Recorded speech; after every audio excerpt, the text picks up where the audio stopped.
was I'll just give it a little summary about this committee and what we do. So this is a volunteer uh, advisory committee appointed by the Hunter Mill District Supervisor Walter Alcorn. Mark is works for the supervisor, and he's responsible for the planning and zoning portfolio. The members of this committee are all, as I said, volunteers. Um, and we could just introduce ourselves very quickly. Oh, before I get to that though, so what our purpose is to um, uh,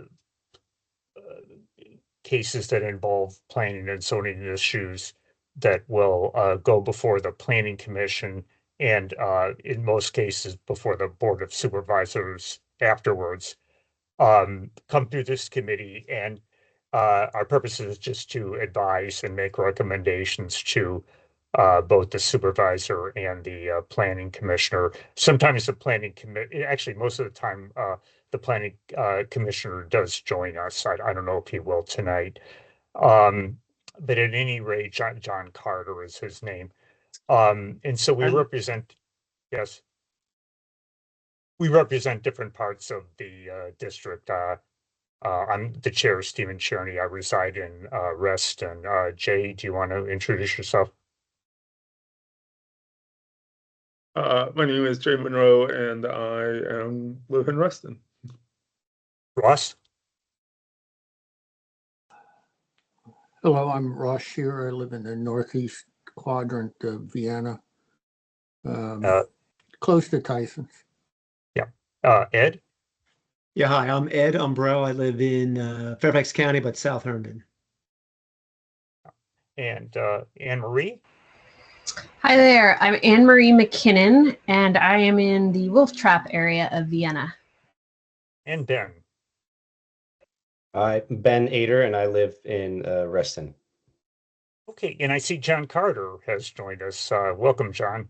Yes, Our planning commissioner. Okay, great. Okay, so we could get started then with the county's presentation on the plan amendment process, an update on it.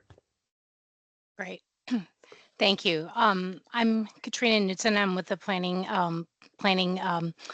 division, the Department of Planning and Development in the planning division, and Graham Owen is here tonight as well. So let me just go ahead and share my presentation. Just give me 1 second here.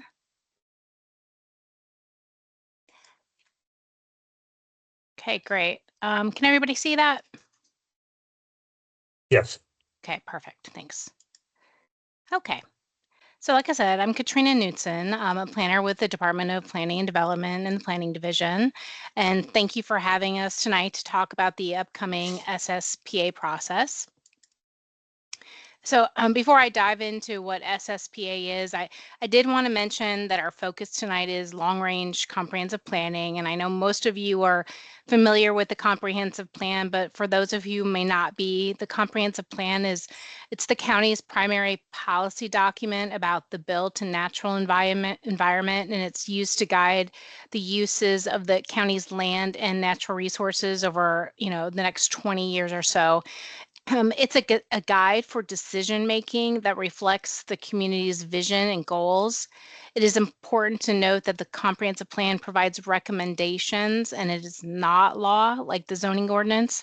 However, the recommendations within the comprehensive plan are used by the Board of Supervisors, the Planning Commission, the Board of Zoning Appeals, county staff, and the community as a common basis for decision making on land use and zoning applications.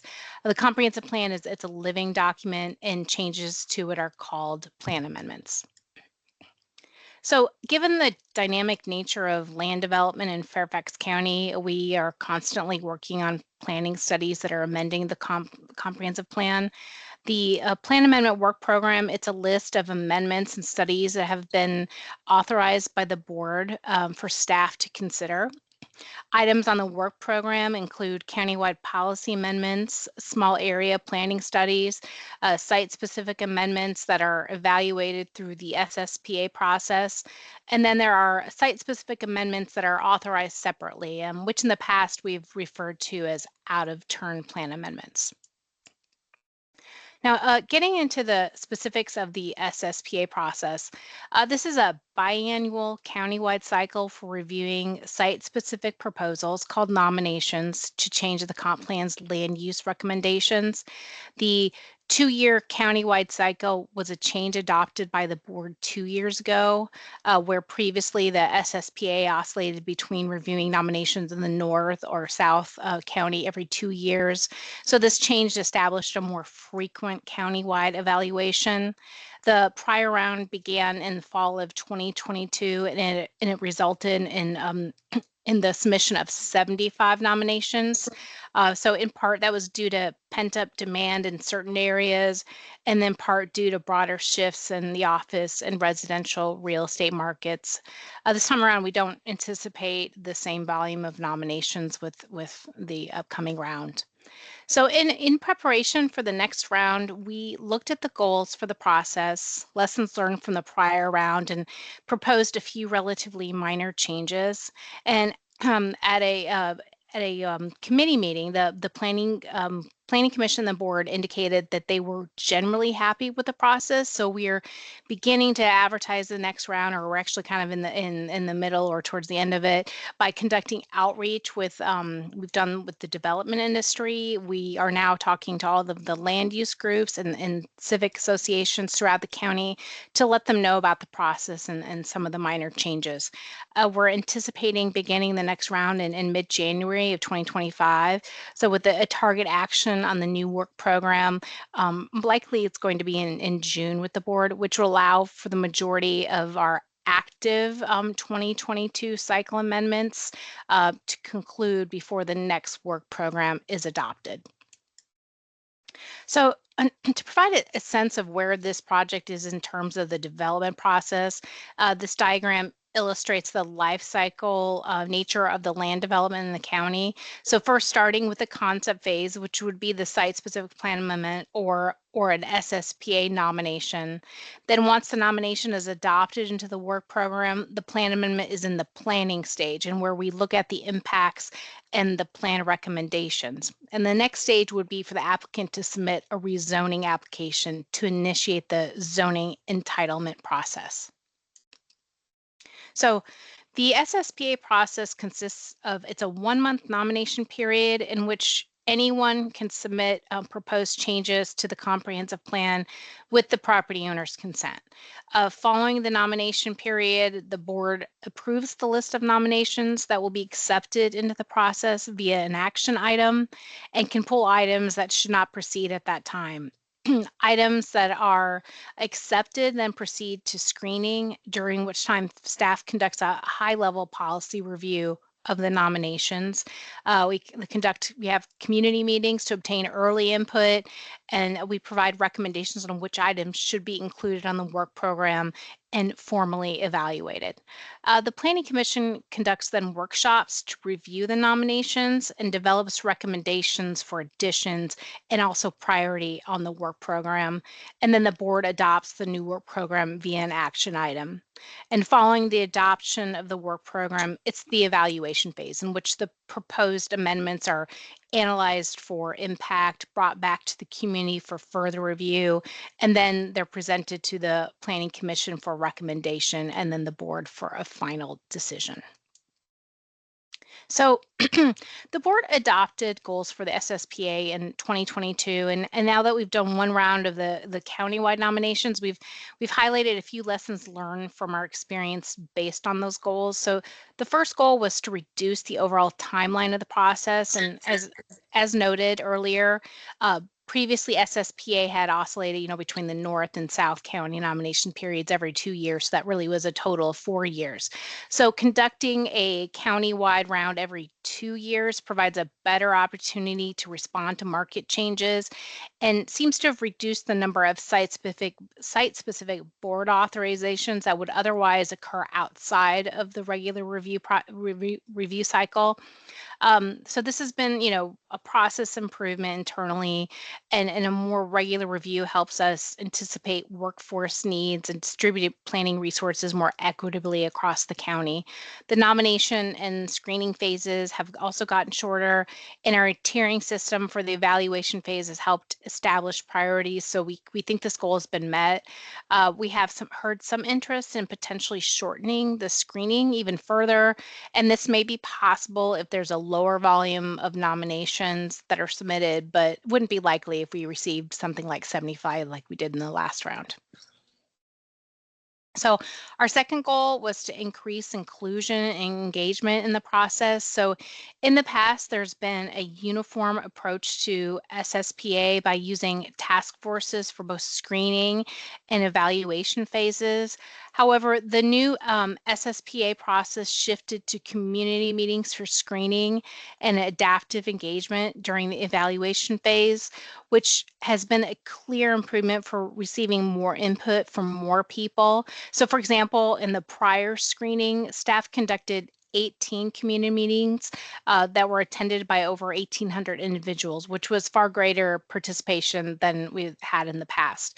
So, and also DPD collaborated with neighborhood and community services on several meetings, especially in areas of higher social vulnerability, to ensure people had the resource support to participate, which, helped guide our engagement on other projects as well.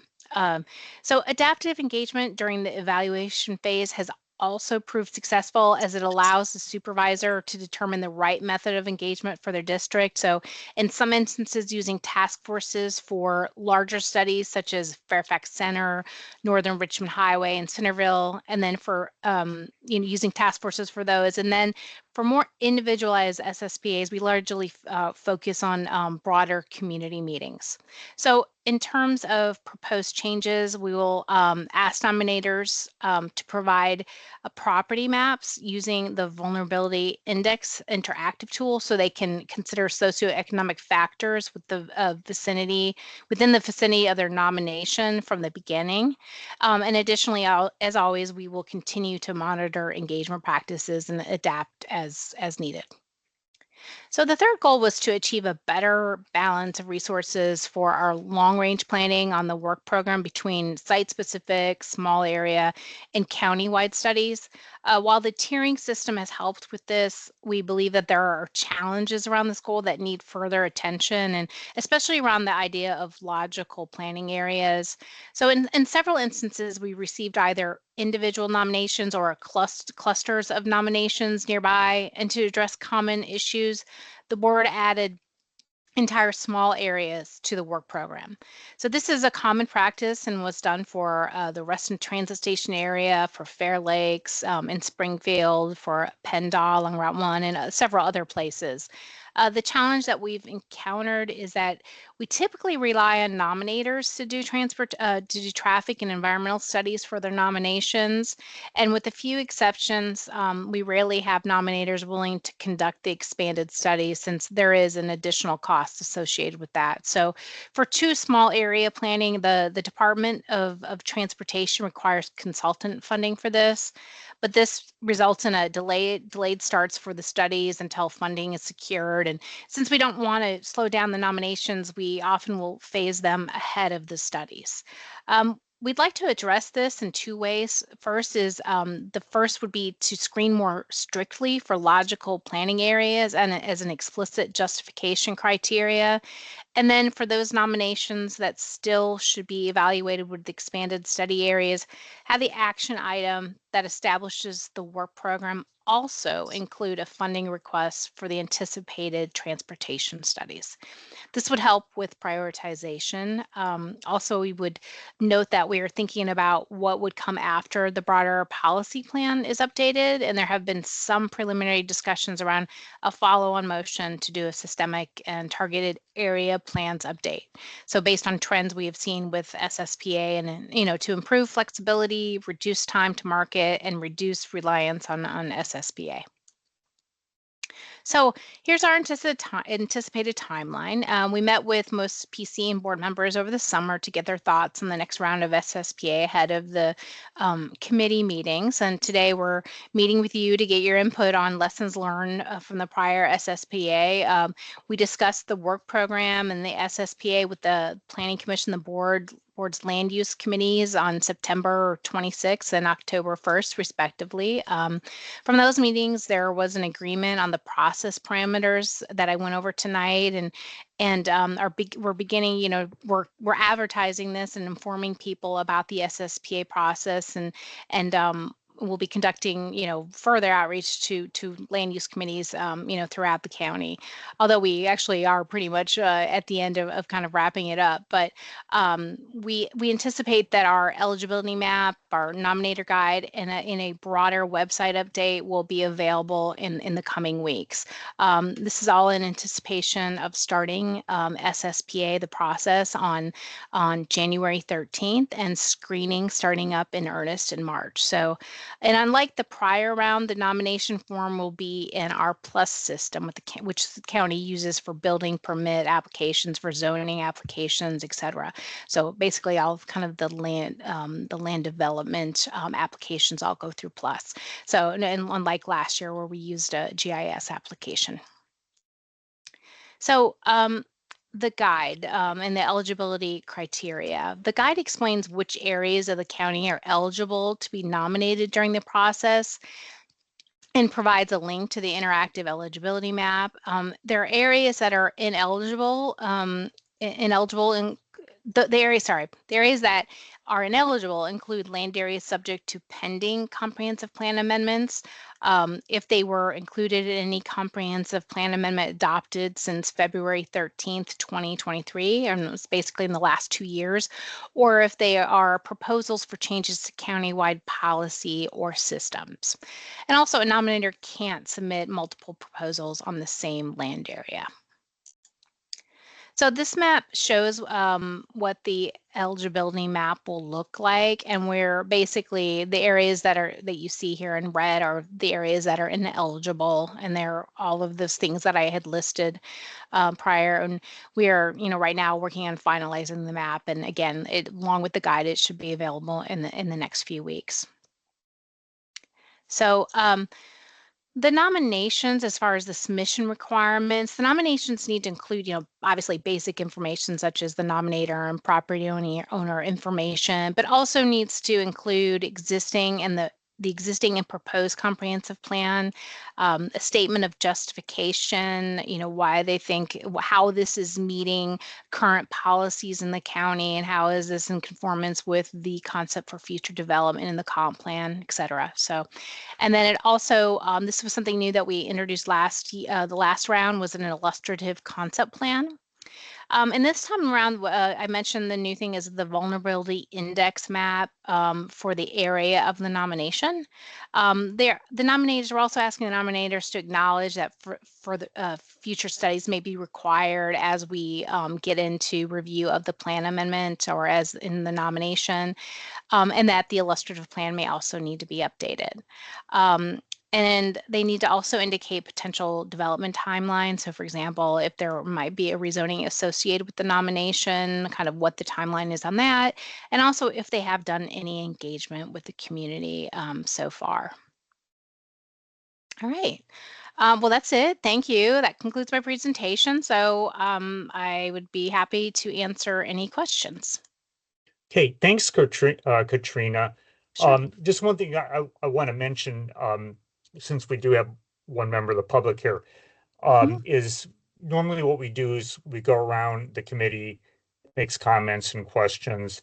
Then we, of course, invite the planning commissioner to weigh in if he so chooses, and then we'll go to the public. So if you have any questions or comments. So actually, I'm just going to start then.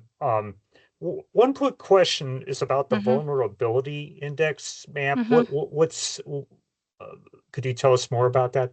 Sure. I Thank- mean, that just helps us identify areas in the county where we may have to do some additional outreach efforts, may need some Mhm. additional resources. So is Hmm. it a community that may, um, need like, we may have to provide, we often in those areas will work with neighborhood community services and providing childcare, providing interpreters, sometimes even transportation. So it just kind of helps us identify those areas where we may have to do some additional, we may have to get a little more, pull more tools out of our toolbox in Mhm. order to do outreach and, for that, and to make sure that we are, involving those communities in the process. Okay. Yeah. Okay. Thanks, Katrina. Well, let's just go around. I'll to the committee. Then I'll start with. I'm just looking at my screen here, and who's on top, and So anyway, I'll start with Ben. Then we'll go to Ed. I don't have any questions. Hey, Ed. Yeah, I just had one quick question. I think the last time you said you had 75 applications. 30 minutes. Yep. And do you expect that many this time around, or like hopefully you said hopefully a lot less? Yeah, I don't think we'll get as many this time around for a couple of reasons I mentioned, like the kind of and just so you know, also like 75 came in, but we didn't end up with 75 becoming plan amendments. I think it went Okay. down to 53, I think is the right number. Yeah. Mhm. So yeah, so we do that's part of that screening process. But I think there was a lot of pent up demand. I think also that the development community may be aware of the fact that this is now a process that we will be doing every 2 years. I think that'll also be so that there's not the kind of that, oh gosh, I have to submit a nomination because I don't know when I'll get the next opportunity. So that might kind of call some of those numbers as well. And then I think it was post-pandemic too. And so so we just don't anticipate as many as we had last round. But And again, you I have- don't have the crystal ball. So And Yeah. do you think you'll have enough staff to turn these around in an expedited manner like you're promising? Yeah, so we do still have things, on the work program. And so when they come in, what we'll have to do is, we will evaluate them. We'll make recommendations as far as where we should tier them because we do have a tiering system. Obviously, tier one would be more of a priority. Tier two are often those things that might be associated with the rezoning or just aren't, tier one. And then we have tier three as well, which kind of are things that are on hold and we might just need additional information. So what we will do is we will have to evaluate that. We'll make our recommendation, and then of course the planning commission will look at that and we'll also make their recommendation on that. So we are we'll do everything we possibly can to make sure that we do have the resources to do this. Okay, thank you. Sure. Thanks. I'll go to Ross next. There, can you hear me? Yes. Thank you. There's a lot of information to take in. I really don't have any question at this time, but if I do in the future, I hope I can give you a call. Yes, absolutely. Yep. Okay. Anne Marie. Hi. Thanks, Katrina. Could you put up that maybe second to last slide again? It had 6 or 7 criteria that need to be, or information topics Sure. that need to be demonstrated. Mm-hmm. Yep. Do you see That that? may answer my question. So that's why I was just wondering. Okay. Now my question. So last year there were, I would say, a slew of applications for the Hunter Mill district. And then they were sort of feathered through the process and had various outcomes. Some are like absolutely yes, tier 1 action plan or something. I'm going to get the terms wrong. Tier 2 and tier 3 for attenuated attention down the road or something. Can an applicant or a nominator renominate the same property either for the same plan or for a slightly different plan or a sort of an alternative or something like that if they've been in a previous iteration?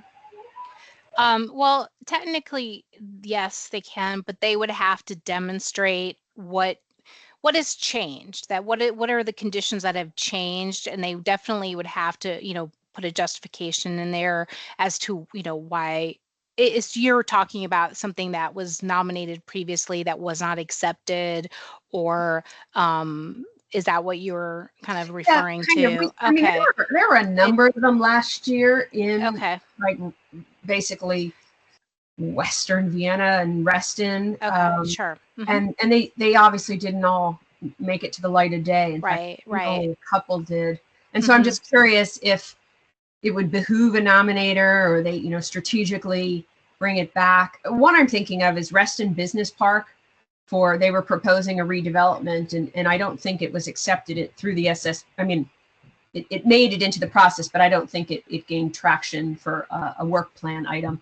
Or maybe it did, because didn't we look at that recently? It was a proposal was it this committee, for a redevelopment to add residential to the Reston Business Park right off of Sunset Hills.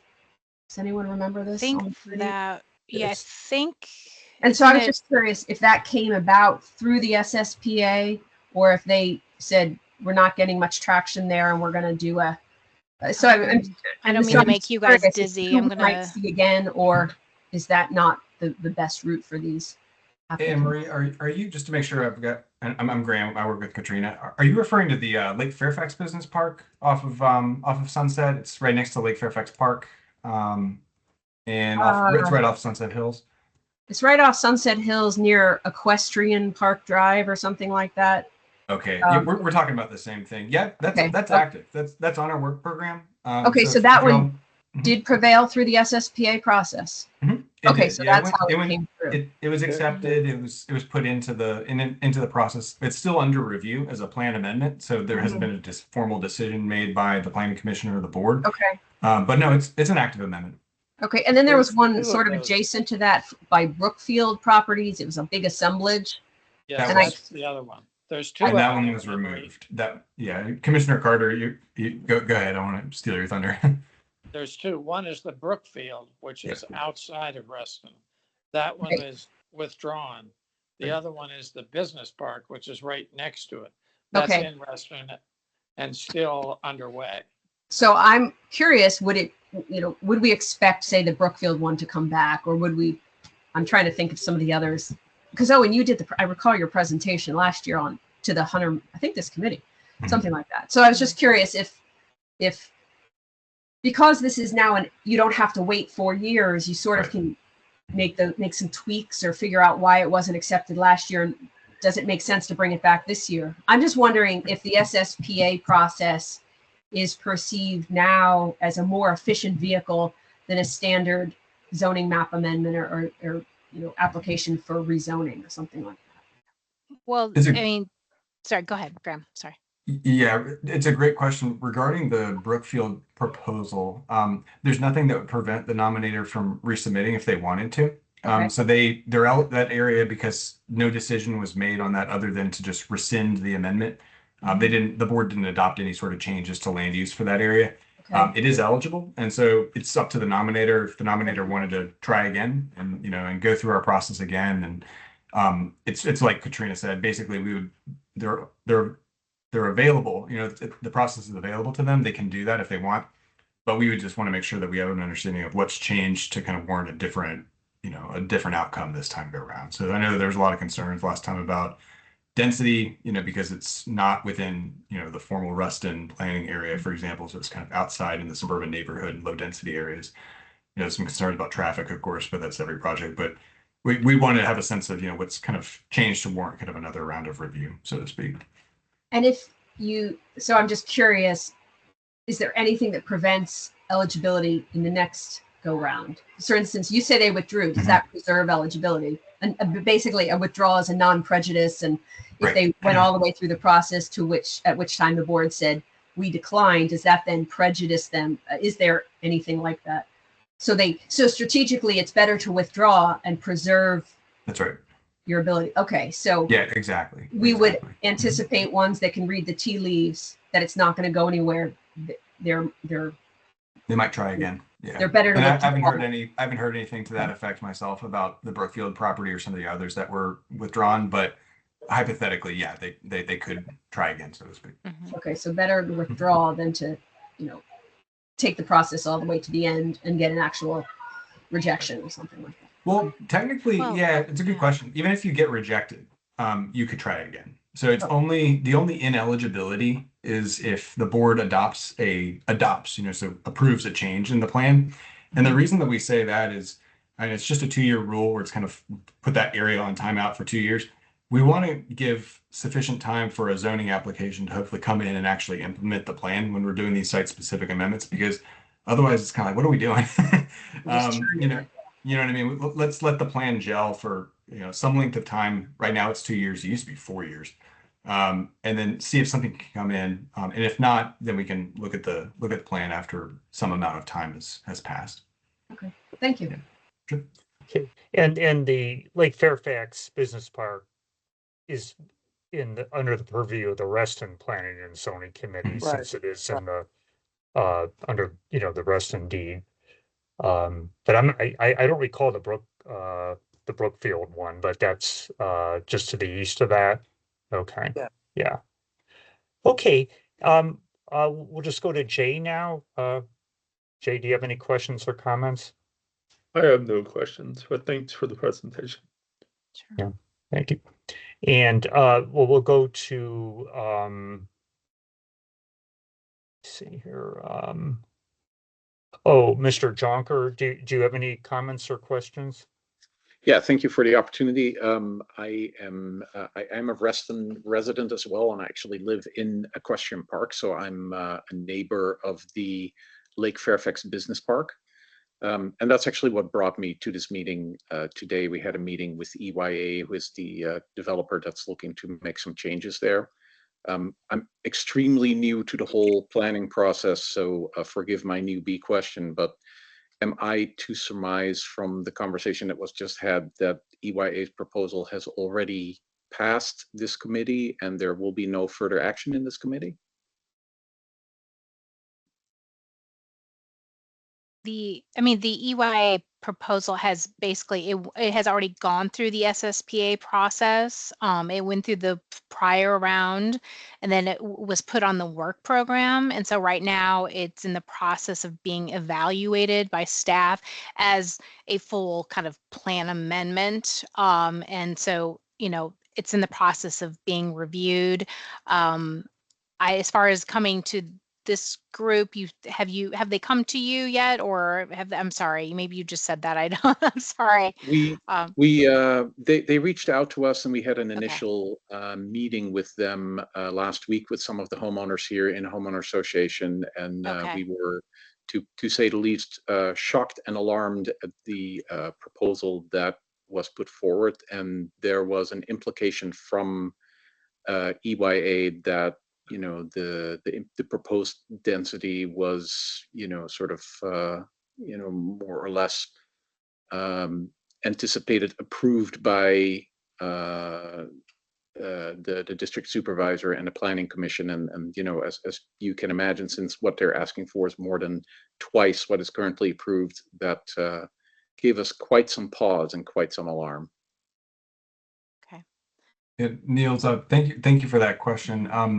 Let me get you the contact information for the planning team within the county's Department of Planning and Development that's working on that project, so you have the right contact information. But checking with Commissioner Carter here, but it hasn't gone to the Planning Commission or to the board yet, so I don't believe that a decision has been made about the land use change or the density at this stage. But Commissioner Carter can probably jump That's in correct. and correct me if I'm wrong. It hasn't Okay. been to the commission or to the supervisor. Okay, and so the representation from EYA that you, Mr. Carter, and Mr. Alcorn are more or less on board with a 1.0 FAR density for the development, that would be a gross overstatement on EYA's part at this point. Yes, and by the way, I'm meeting with, it's a group of people. It's I forgot, it's the second Tuesday. It's the first Tuesday after Thanksgiving to talk with your citizen group. Myself, I'm coming out. Oh, perfect. Good. Okay, that's good to know. And yeah, I appreciate additional information. So I'll put my contact information in the chat here, and we can go from there. Thank you. Okay, thanks. sorry, Niels. I'm Mark. I work for Supervisor Alcorn, and I'll reach out to you if you could put your contact info in the chat and let you know about some upcoming meetings regarding this SSPA.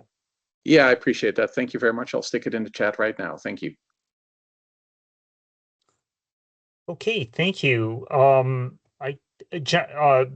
John Carter, do you have any other comments or questions? I don't have too much to add. One thing I might add, since I know that last project you were talking about the density, but there's lots of things to consider, not just the density that goes into it. You already heard a little bit about transportation, there's environment, there's a lot of considerations to go through. One question, are there any SSPAs left in the 100 mil portion of the 100 mil district? I don't think there are, unless you count the one that's in the north. I think it's the western edge of the district, but I don't think there's any others that are coming. Brookville is withdrawn. I think the ones in Tyson's have been withdrawn, so that there really aren't any coming yet, although the new cycle is coming up. I think you're correct, Commissioner Carter. I think, yeah, it was Brookfield was one, the Comstock site in Tyson's was another, but it was determined not to need a plan amendment at that stage. I think you're correct. I don't believe that there are any currently outside of Reston, the Reston planning study, but there might be more that come in, and we'll be starting to look at those in about 2 to 3 months. So. Okay, that's it for me. Okay, thanks, John. Okay, well, thank you, Katrina and Graham. We appreciate your coming to us tonight, and we'll follow this process as it moves forward, as we did the previous one, and we'll obviously get back to you if we have any questions, or if we need you to come back to us at some point. So thank you very much. Sounds good. Thank you. Thanks for having us. Have a good night. Yeah, thank you. Good to see you. Yep. Okay, so now we'll go to the next agenda item. Let me bring it up here. Let's see here. So it's okay. So and we heard this for the first time in October. It's RZ 2024 HM-4009 Silverstone Reston for a facility on Route 7 Leesburg Pike South Side, which is in 100 Mill District, between Reston Parkway and Barron Cameron. So could the team come forward? Sure.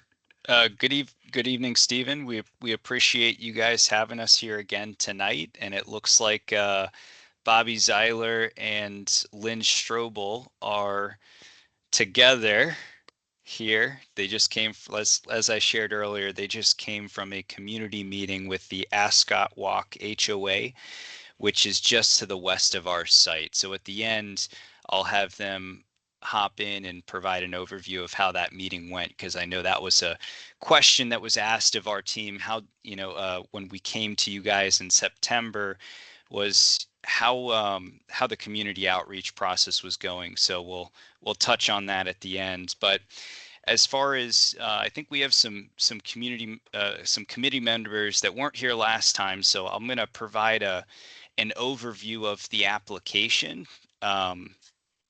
real quick. So before I go into what we are proposing to do on the site, I wanted to provide a brief overview of Silverstone, who is the applicant and the owner of this property.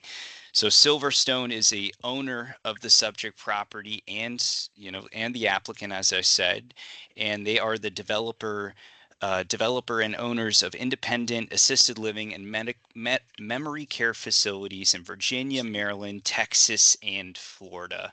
And Silverstone, they design their communities so that their residents have the ability to age in place as their needs change over time. real quick, they do have 2 local communities that you guys can look into. The one is called the Providence, and that's an assisted living community, and the other is a recent facility that was that is just now opening, the Trillium, and that's a continuing care facility that's in Tysons. So real quick, we are proposing a rezoning application from the R1 district to the planned continuing care facility district to develop a continuing care facility. So let's first start with the location of the property. Our site is located just to the west of Leesburg Pike and north of Baron Cameron Avenue, and you can see where that red pin is, and that's where the approximate location of our site is. Here's an aerial of our property. The property is about 22 acres and located right along Leesburg Pike, and as you can see, it's heavily wooded. And it was formerly developed with, or previously developed with, a single family detached dwelling that has since been removed, and you can kind of see its footprint on the northern portion of the property. So some of the community members might remember this application. In 2016, the Board of Supervisors approved a special exception application to permit a 136 unit medical care facility on the property. The plan sheet that we're looking at right now is the approved landscape plan, and there's 4 elements of this plan's site design that I want the committee to key in on. The first is the access point. We had a right in, right out access point approved along Leesburg Pike. Next is the proposed location of the building, kind of in the center portion of the site, close to Leesburg Pike. 3 is that surface parking was proposed around the building. And 4, the hatched area on the southern portion of this property, or plan view south, a majority of that was approved to be preserved. So 4 elements from this previous approval that I want the group to key in on. Next, this is our proposed rezoning and application. As I said before, Silverstone has submitted a rezoning application to rezone the property from the R1 district to the planned continuing care facility. So this is a different use than what was that's what's approved on the property today. And what the continuing care facility allows you to do is a multitude of senior living uses, and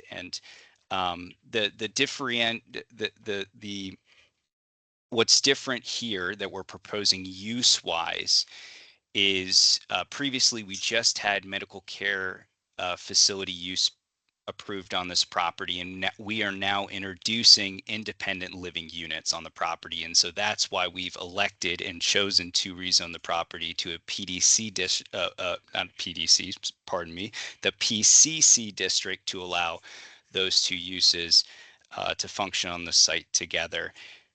As far as the site's design goes, you're probably noticing that the design is similar to what is approved on the property today. We have the same location of the right in, right out turn lane along Leesburg Pike. The building is a very similar design and location from what is approved out there today. Same with the surface parking lot, and the limits of the tree preservation area on the southern portion of the site are identical to what was previously approved.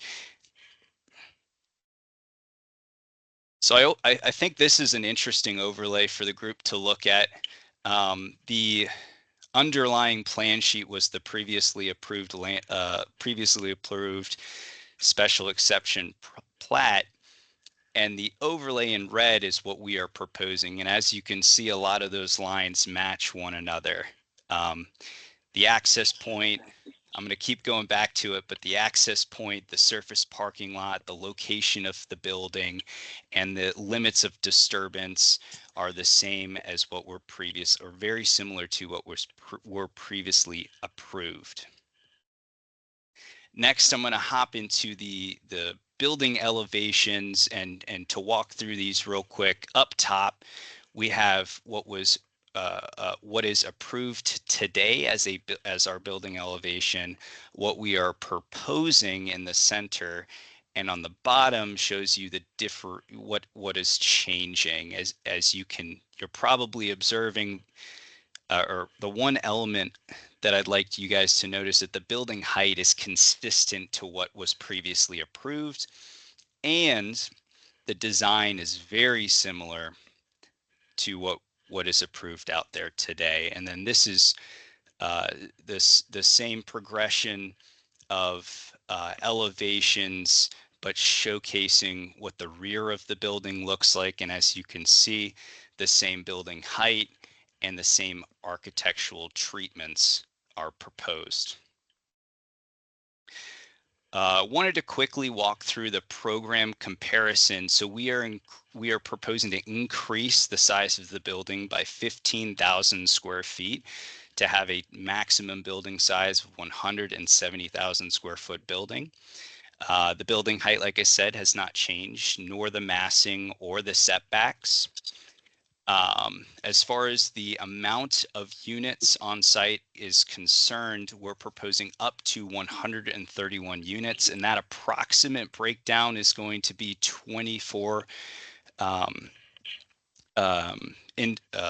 107 independent living units, and so overall, it's going to be a decrease of 5 units from what was previously approved. Remember, the previous approval was 136 medical care facility units.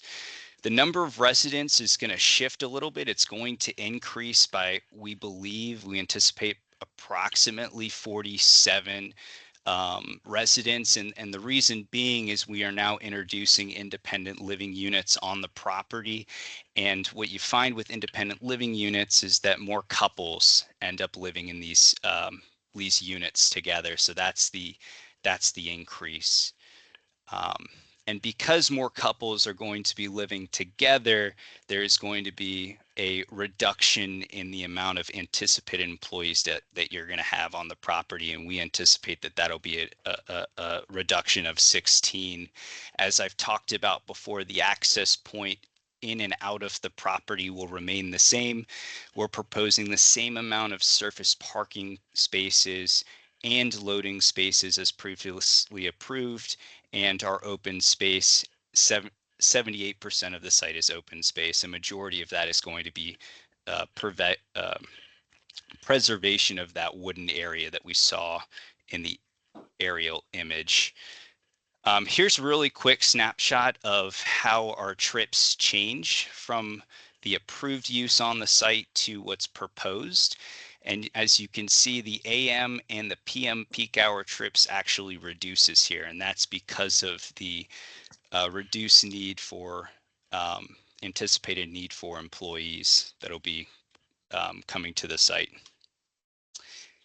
And then finally, this is a aerial overview, or it's an overlay of our proposed site design on an aerial view of the property. And I think the two takeaways here for me are, first and foremost, is the amount of area that will be preserved,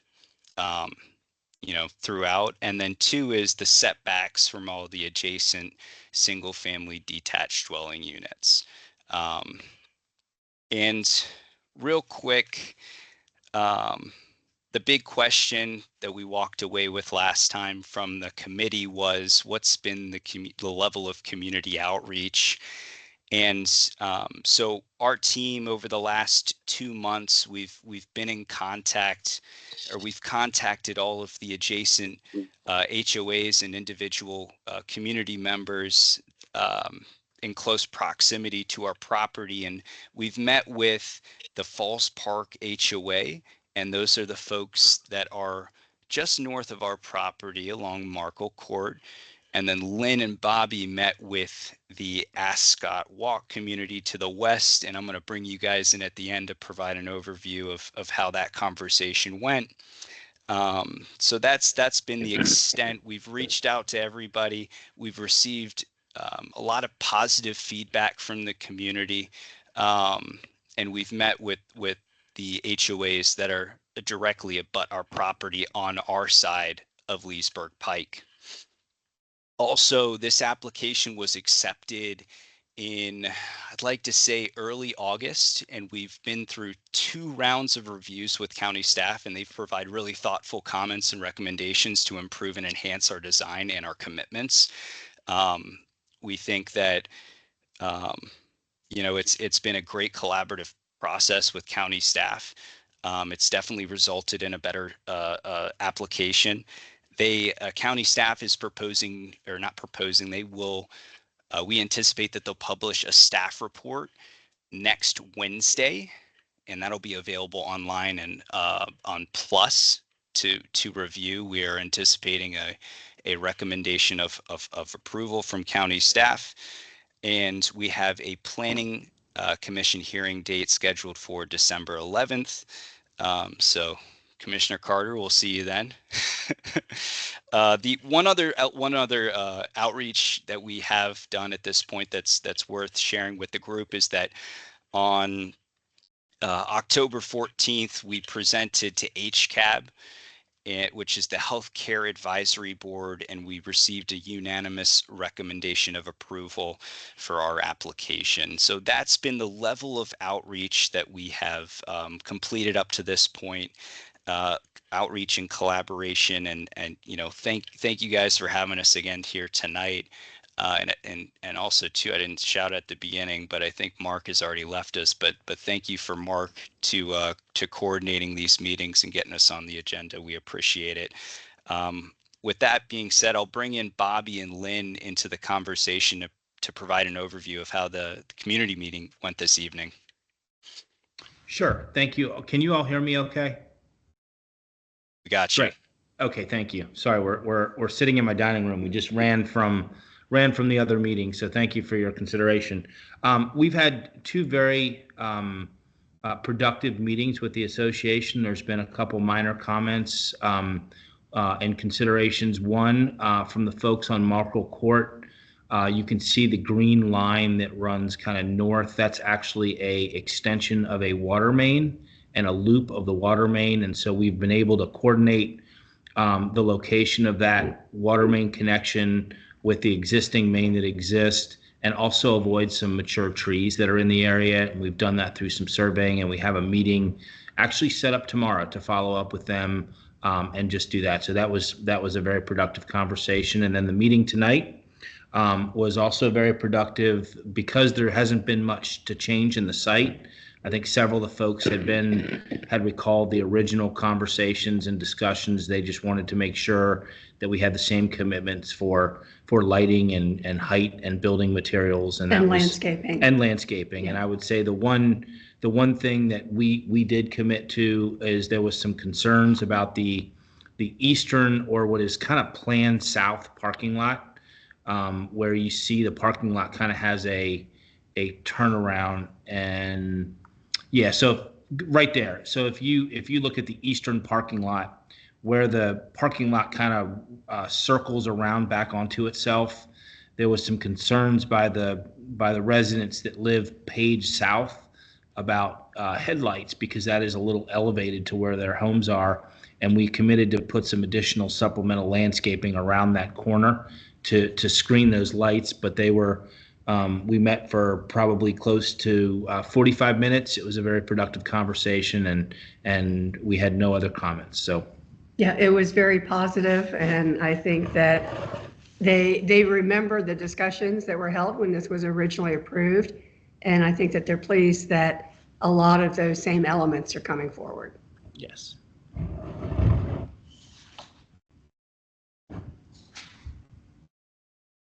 Okay, well, thank you. Anything else from the team?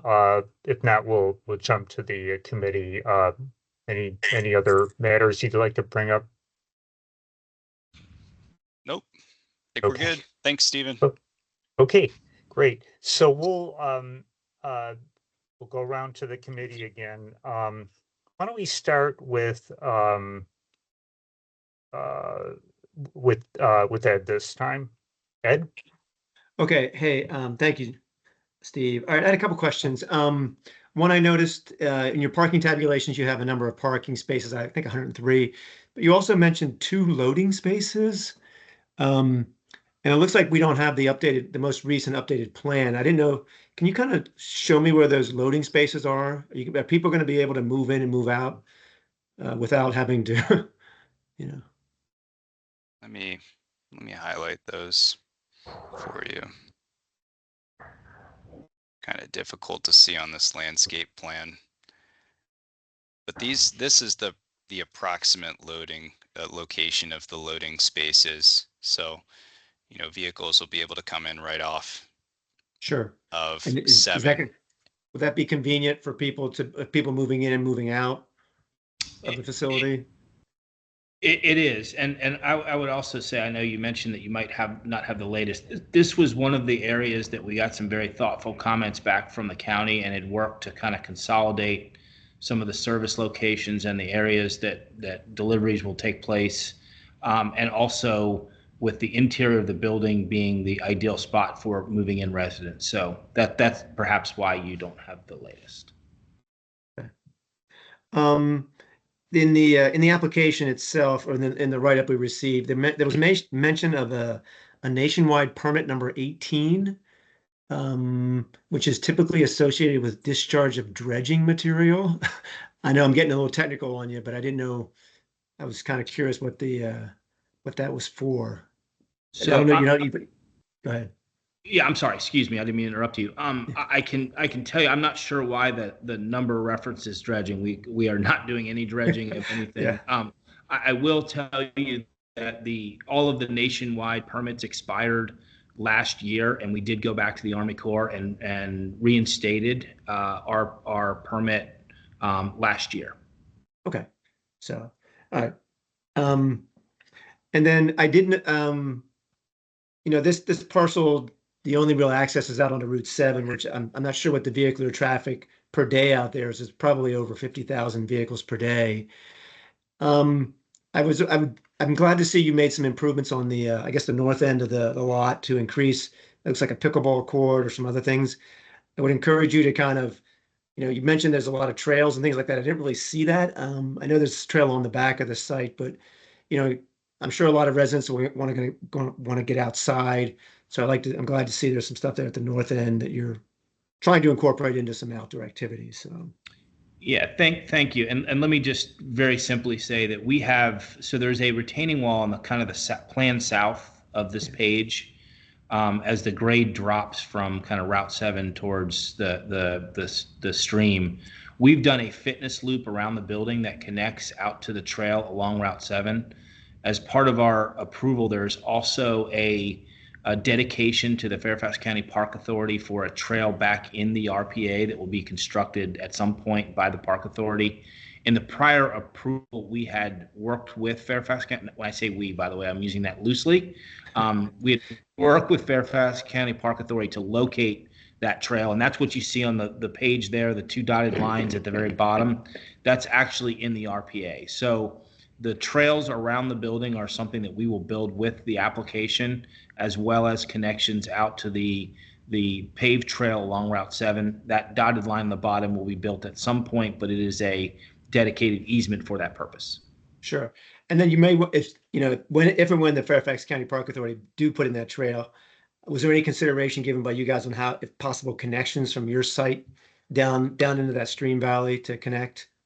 Yes, great question. So the actual connection, we are making a accessible connection on this page. It would be page right, sort of from the furthest right parking area. You can there you go. You can see the dotted lines that connect out to the trail.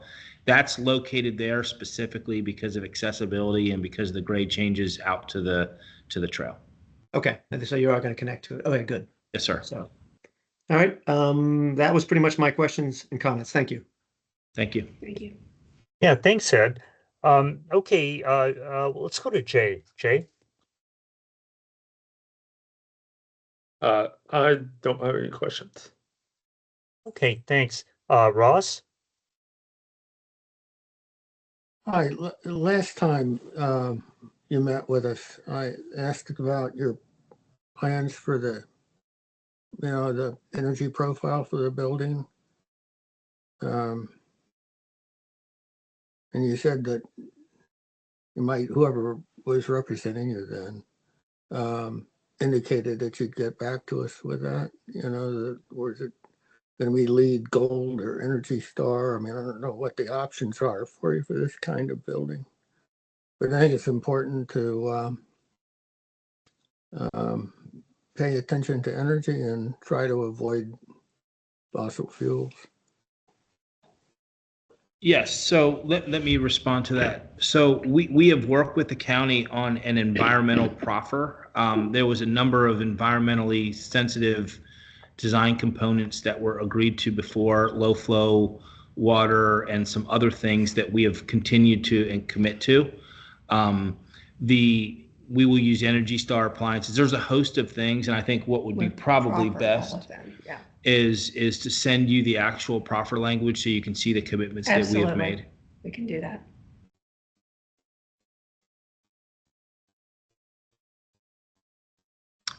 And not that it's slightly different, but there's also a significant amount of low impact development features in the site that aren't necessarily reflected in the environmental proffer. Like, for example, stormwater. We treat all of the stormwater, both quantity and quality, on site before it is discharged. And I don't know, Zach, I might have missed it, but to the right on this image, there's a little carve out of the site. That's actually a stormwater pond that was provided for VDOT to handle the stormwater for the Route 7 improvements that are now curbed and caught through catch basins and put in that pond. All of our stormwater is handled on site and discharged separately. So they are completely separate stormwater. And we're incorporating LID techniques. I think the stormwater question was answered before. I'm talking about energy. Yeah, and we will send you that energy. Your HVAC, and are you paying attention to it, or are you doing the minimum that the state code requires? No, we do. Yeah, we actually do enhancements in our indoor air quality through the filtration, and we use. I'm not talking about filtration. I'm talking about how much energy will it require to heat and cool and move the air around. So we have not designed the building, so we don't have an energy model at this point, but we will send you the proffer. And we're using Energy Star appliances. We have those commitments in the proffer. Energy Star appliances doesn't cut it. We're talking about a building, not refrigerators. So well, let us send you what we have. I don't think you've responded like you indicated you would the last time. So we will send you the proffer of what we worked out with the county for sustainable practices. Sustainable design. Okay.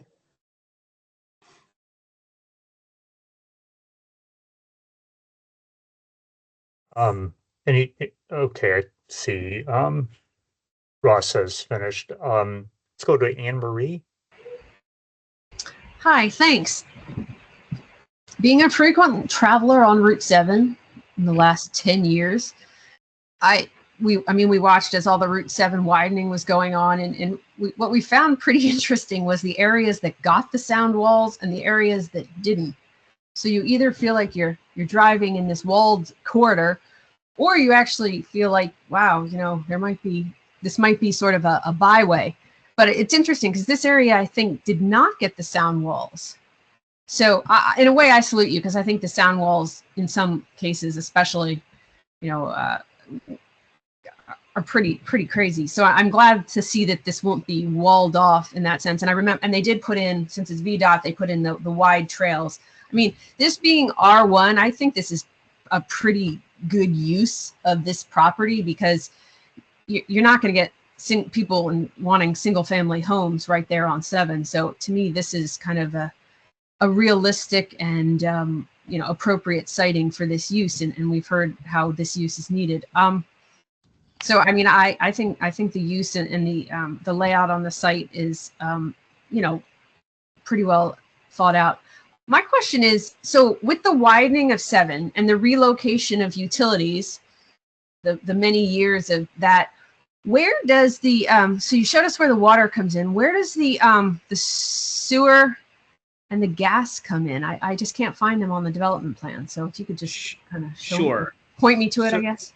Yeah, absolutely. So there are, let me just recap the water for a second. So Yeah. in this image, there is a line, and Zach, if you're trying to trace, there you go. Thank you. Okay, We right. connect to an existing main there that connects a loop. There's also a water main that comes underneath Route 7 about the front entrance of the building. And so we will tie in there. So we will complete a kind of a mini loop of the water. That's how water works. On the bottom middle of the building, you see sort of an appendage come out in the RPA. Thank you, Zach. You're drawing perfectly. That is actually the connection to the existing stormwater main. Where that line started is actually an existing manhole. And so that connection connects to the existing sanitary. Gas. Wait a minute. Sorry. Storm? No, I'm that's- sorry. that's- Sanitary. that's Sanitary. Okay. Sanitary. Okay. Apologize. The storm, there are two outfalls of the storm. One is to the right that comes down from the rightmost parking lot. I'm sorry, I'm not driving, so there you go. Thank you, Zach. That is one of the outfalls. So that comes out from one of our stormwater tanks that's underneath the parking lot. That's one. The other outfall is around the utilities, the dumpster basin that is to the left of the building, dumpster enclosure. That is the second outfall. That is actually an area that just incidentally, we've worked with the county to reduce the impacts to the wetlands. So that outfall is actually right, Zach, I don't know if you can draw it, but right beneath the generator. There you go. Yep. So right in that area is the second outfall. And so that's storm. Okay. And I'm sorry, you asked for gas? Yeah. Yeah, and I gas just comes. assume because we watched Michaels, I think, had this huge contract to relocate the gas lines along Route 7 for multiple years. I mean, effectively, just, Route 7 got wider, so some frontage has disappeared here, but I was just curious where it comes in. So we were actually very fortunate. I don't know if you all know this or not, but there are two very large water mains that run along Route 7, just between the yellow line on the top of the site and Route 7. And those lines they serve Tyson's Corner. They're major.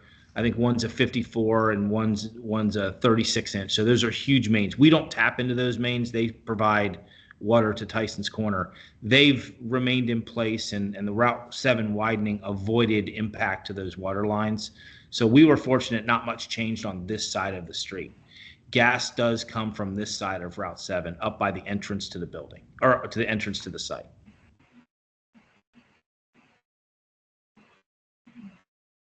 Did I cover them all for you? Yeah, no, I mean, it's great. You don't really have to go far or anything like that. Do you have the easement rights for that water connection to be able to close that loop? We do.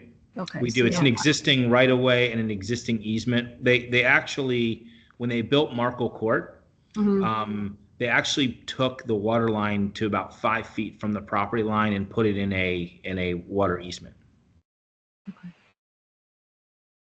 All right, thanks. Oh, I do have one more question, if it's okay. Sure.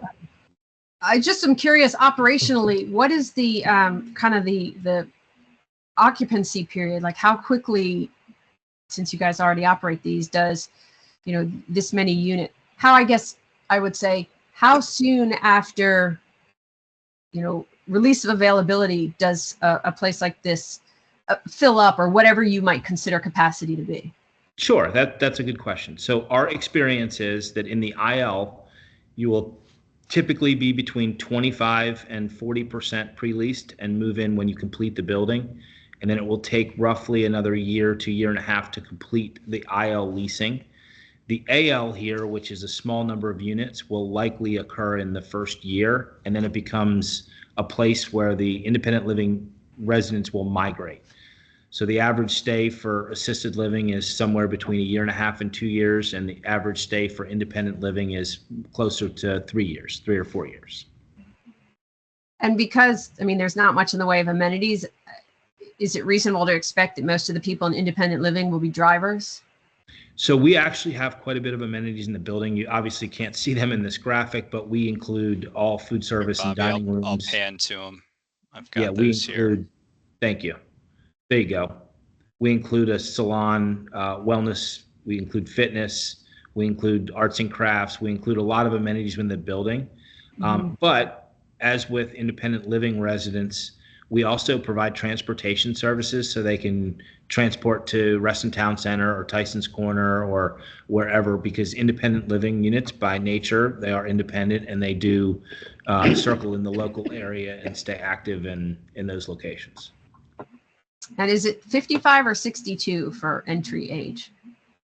62. So it's 62, and our typical age is quite higher than that. So we typically are in the high 70s for independent living. And this is, again, our experience. Right. And assisted living is typically in the low 80s.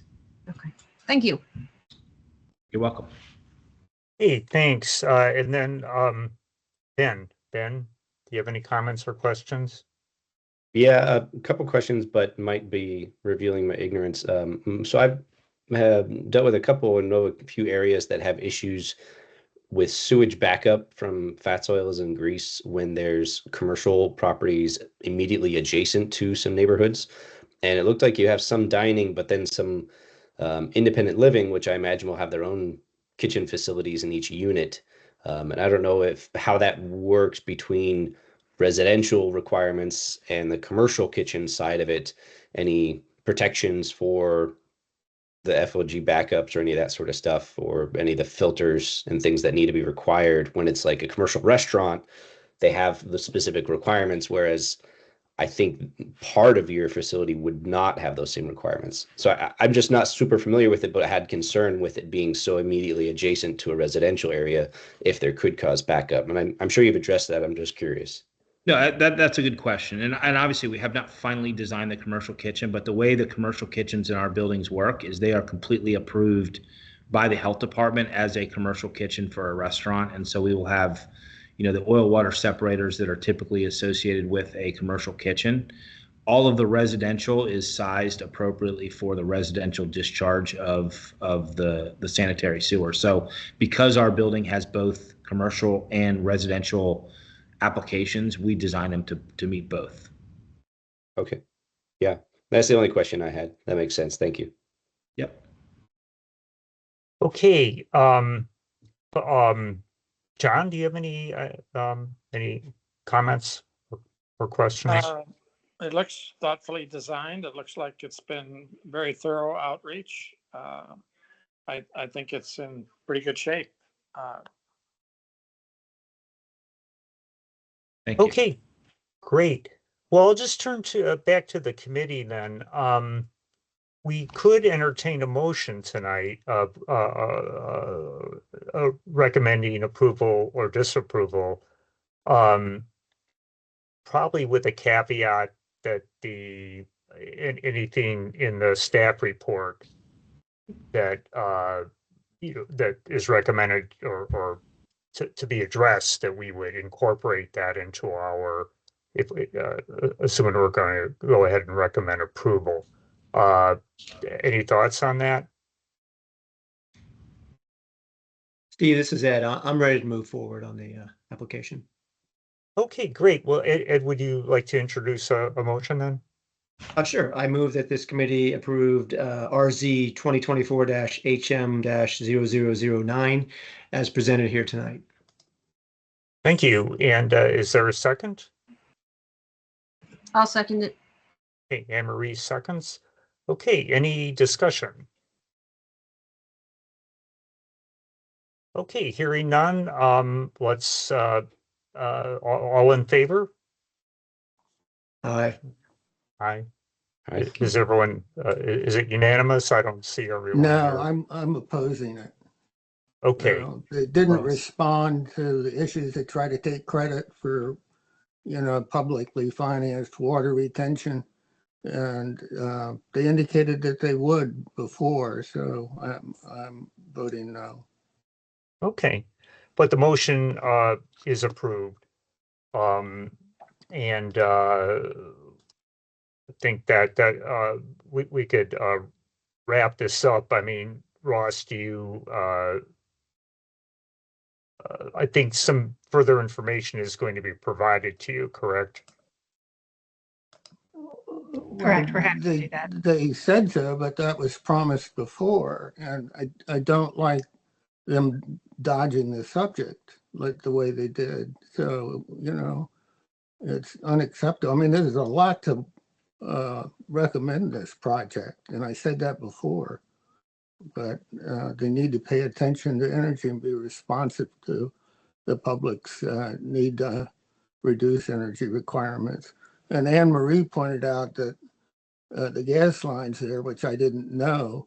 And so the one question is, will there be new gas connections? We shouldn't be encouraging new gas connections. And we apologize for not getting you that information, and we will rectify that.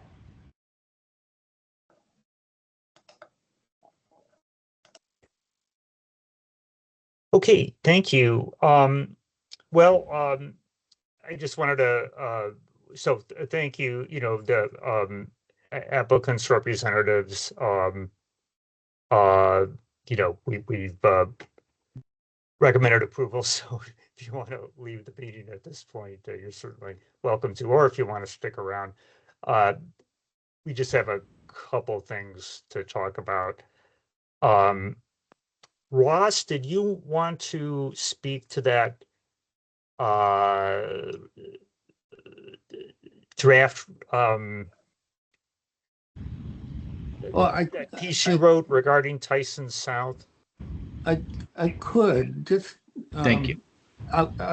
Before we proceeded, I wanted John to weigh in as to whether it has any meaning or not. But the question was, the part of Tyson is near me, so if I follow the bike route that goes in front of my house here, over across the creek, it's that area in South Tyson's that, you know, used to be parking lots for the new car dealers and so forth. So I think the plan is to build a grid of streets, and there was some controversy about the extension of one of the roads with a bridge over 123. And my thought was that, you know, how there are going to be a lot of people living there, presumably in 5 years. So how do we convert all of this into a community where people will feel at home? But I think it's something that I need to hear from John what he thinks of it before we go any further. Well, this is the famous Tyson West area you're talking about, south of Route 7, between 123 and the toll road, basically. This area you're talking about. I think there are a lot of approvals in there, even before my time.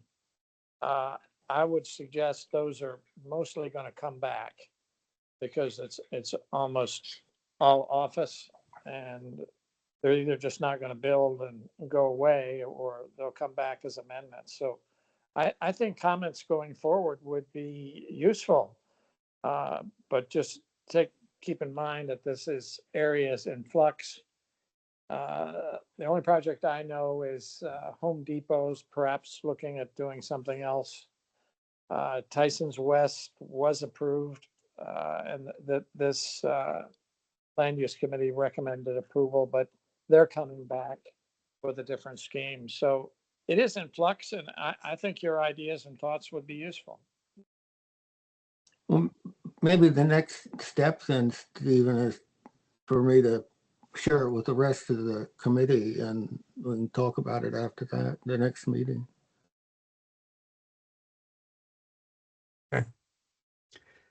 Maybe it would be useful to get that, to have the meeting and discuss it before sending something off. I guess that's your thought anyway. I'm sorry, I didn't hear what John said. I think Anne Marie has notes about the school access and capacity in that area. Since it's coming back, I think a useful meeting amongst your group and your collective thoughts, I think would be welcomed. Okay. Okay, thanks, John. So I guess the next question is, do you, John or Mark, do you anticipate meeting in December? And will anything come up? There's certainly no hurry to do this Tyson's thing, because again, I don't think there's anything, nobody's applied for anything yet. Yeah. You're not missing the boat. So if you didn't Right. want to meet in December, that's your choice, of course. Yeah. No, we could, not meet in December if there's really nothing to review. We could look at the potential for January. One thing about, there was that SSPA proposal for Coons, I think it used to be called Chrysler Chevy. I think that might still be what it is now, at the very sort of Right. south. But they've West gone, tip. it's gone. That's gone, and that's Yes.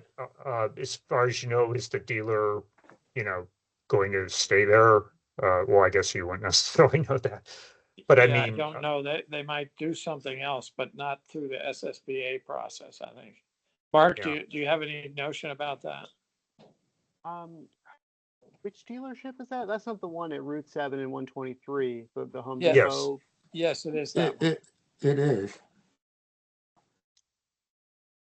I think, is that property covered under what Home Depot, John came in and showed us that No. was sort of, oh, okay, it was a different No, that's property? separate. Okay. Yeah, yeah. I could so check, maybe but you'll see I'm, them in the next round, okay. which is Yeah. January, so that's, Okay. Yeah, I mean, that was talked about as a potential casino Yes. site. I guess that's out of the question now. but I haven't It- heard from them at all, Yeah. except Okay. Home Depot. Home Depot is out there. Hmm. Okay, well, so we may possibly meet in January. Stay tuned. Thank you, everyone. Anything else we need to discuss before we adjourn? Okay, okay. So let's consider ourselves adjourned. Thank you, everyone. Good night, everyone. Yeah, Thank you. bye. Good night. Right.